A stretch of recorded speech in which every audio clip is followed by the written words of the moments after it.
Senifa Production jabarani filɛbagaw aw minnu sɔgɔlen don an na Mali kɔnɔ ani Mali kɔ kan an b'aw fo ka waleɲuman dɔn dante foli min na bi tarata mai kalo tile 14 san 2024 aw bisimila ka bamanankan kunnafoni kɛnɛ kan.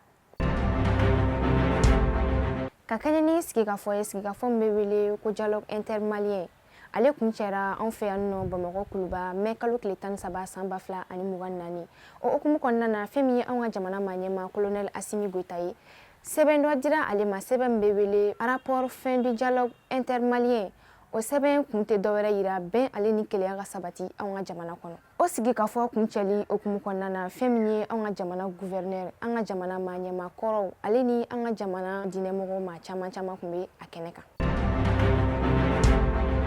An m'an to Bamaliba kɔnɔ an m'an sɛnsɛn ka don Niger fɛn min ye Nigériens ye olu bɔra ka yira k'a fɔ ko frontière min bɛ olu ni Niamey ni ɲɔgɔn cɛ o frontière dayɛlɛla kura ye ka sabu kɛ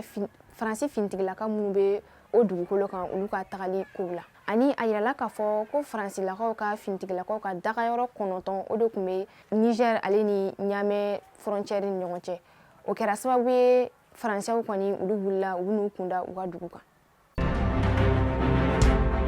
An m'an to Niger an bɛ segin ka na an yɛrɛ fɛ yan Bamaliba kɔnɔ ka kɛɲɛ ni kuranko gɛlɛya min bɛ an ka jamana kɔnɔ an ka jamana ye yamaruya di yamaruya min b'a yira k'a fɔ ko panneau baaraw bɛna daminɛ min fanga bɛ taa mégawati 50 bɔɲanko la.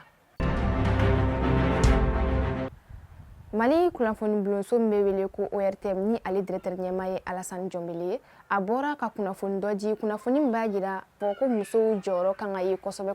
kunnafoni di baaraw tagabolo la ani a y'a yira k'a fɔ ko jɔyɔrɔba bɛna di musow ma kunnafoni dili baaraw sira fɛ n'a bɛ f'o ma ko media.